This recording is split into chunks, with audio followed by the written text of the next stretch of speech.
देखिए, मैंने जो सोमनाथ पर बयान दिया था उसका मेरा मकसद किसी की भावनाओं को आहत करना नहीं था। जिस प्रकार से मौलाना साहब मोहम्मद गजनवी को लेकर के और सोमनाथ मंदिर पे हमारी टिप्पणी कर रहे हैं। हम हिंदुस्तान को दिल से मानते हैं, दिल से तस्लीम करते हैं और हिंदुस्तान में रहेंगे। ऐसा नहीं है कि चक्रपाणी महाराज के कहने से हम छोड़कर पाकिस्तान चले जाएं या सऊदी चले जाएं। मौलाना साहब को अगर इस देश में इतनी परेशानी है तो मैं पाकिस्तान, बांग्लादेश का टिकट करा दे रहा हूँ, अफ़गानिस्तान का करा देता हूँ। देखिए, बड़ा दुर्भाग्यपूर्ण है जिस प्रकार से मौलाना साहब मोहम्मद गजनवी को लेकर के और सोमनाथ मंदिर पे हमारी टिप्पणी कर रहे हैं।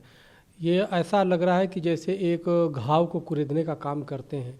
जो मुग़लों ने हमारे मंदिरों को लूटा, हमारे देश पे अत्याचार किया, अन्याय किया, उसके महिमा मंडित करना हमें लगता है इससे बड़ा घृणित कोई नहीं हो सकता है। और मौलाना साहब को अगर इस देश में इतनी परेशानी है तो मैं पाकिस्तान, बांग्लादेश का टिकट करा दे रहा हूँ, अफ़गानिस्तान का करा देता हूँ और वो चले जाए, भारत छोड़ दें। लेकिन कम से कम मेरी निवेदन है मौलाना साहब से, मेरा हाथ जोड़ के प्रार्थना है कि कम से कम इस तरह से देश में फूट डालने का काम न करें, देश में हिंदुओं की भावना को आहत न करें। बहुत ही दुर्भाग्यपूर्ण है। और निश्चित रूप से अगर जो आज गजनवी होता, आज अगर औरंगजेब होता, ये जो लुटेरे थे, निश्चित रूप से सरकार उनको इनकाउंटर करती, क्योंकि सब लुटेरे थे। सोना लूटते थे, चांदी लूटते थे, हीरे जवाहरात लूट लिया, मंदिर को लूट दिया, मंदिर तोड़ दिया, तो इन सबकी इनकाउंटर आज होता।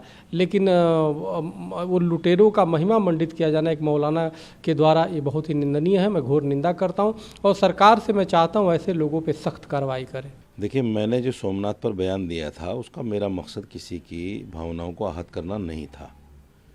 मैंने सिर्फ एक रोमिला थापर जो हिस्टोरियन हैं, मैंने उनको पढ़ा था। उनका कहना यह है कि इस हमले को किसी धर्म से न जोड़ा जाए, चूँकि उस वक्त में जो भी हमले इस तरह के हुआ करते थे वो अपनी सल्तनत, अपनी बादशाहत को बढ़ाने के लिए हुआ करते थे। उनका मकसद इस्लाम को बढ़ाना या हिंदू मत को कम करना, ये मकसद उन लोगों का नहीं हुआ करता था।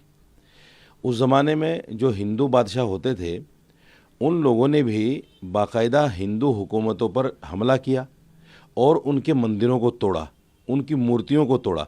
बल्कि वो अपनी जीत जब ही समझते थे जब उनके मंदिरों को तोड़कर तबाह कर दिया करते थे, मूर्तियां तोड़ दिया करते थे।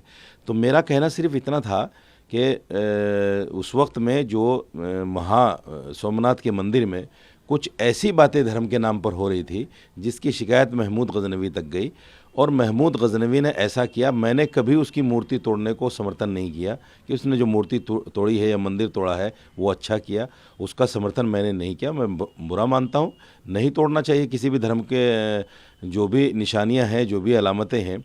अब जैसे बाबरी मस्जिद को तोड़ा गया, हम बुरा मानते हैं उसको, तो ऐसे ही किसी भी धर्म के मंदिर को या गिरजाघर को तोड़ा जाएगा तो जाहिर बात है हर आदमी बुरा मानेगा। तो मैं उसको अच्छा नहीं मानता। मैं हिंदुस्तान में या मेरे पूर्वज हिंदुस्तान में कोई ज़बरदस्ती नहीं रहे हैं। हमारे पास तो चॉइस थी जाने की पाकिस्तान, लेकिन हमने पाकिस्तान को एक्सेप्ट इसलिए नहीं किया क्योंकि पाकिस्तान इस्लाम के नाम पर बना और आज जो उसकी हालत है हम देख रहे हैं। जैसे नेपाल हिंदू के नाम पर बना था, श्रीलंका हिंदू के नाम पर बना था, लेकिन आज क्या हालत है, आज वहाँ की अर्थव्यवस्था क्या है, वहाँ की पोजीशन क्या है। तो ये सारी चीज़ें देखते हुए हमारे पूर्वजों ने जो हिंदुस्तान में रहने का फ़ैसला किया तो ये बाय चॉइस था, ज़बरदस्ती नहीं था। हम हिंदुस्तान को दिल से मानते हैं, दिल से तस्लीम करते हैं और हिंदुस्तान में रहेंगे। ऐसा नहीं है कि चक्रपाणी महाराज के कहने से हम छोड़कर पाकिस्तान चले जाएं या सऊदी चले जाएं, दुबई चले जाएं। हमने कुछ ऐसा काम न तो राष्ट्र के ख़िलाफ़ किया है, न देश के हिंदुओं के ख़िलाफ़ किया है।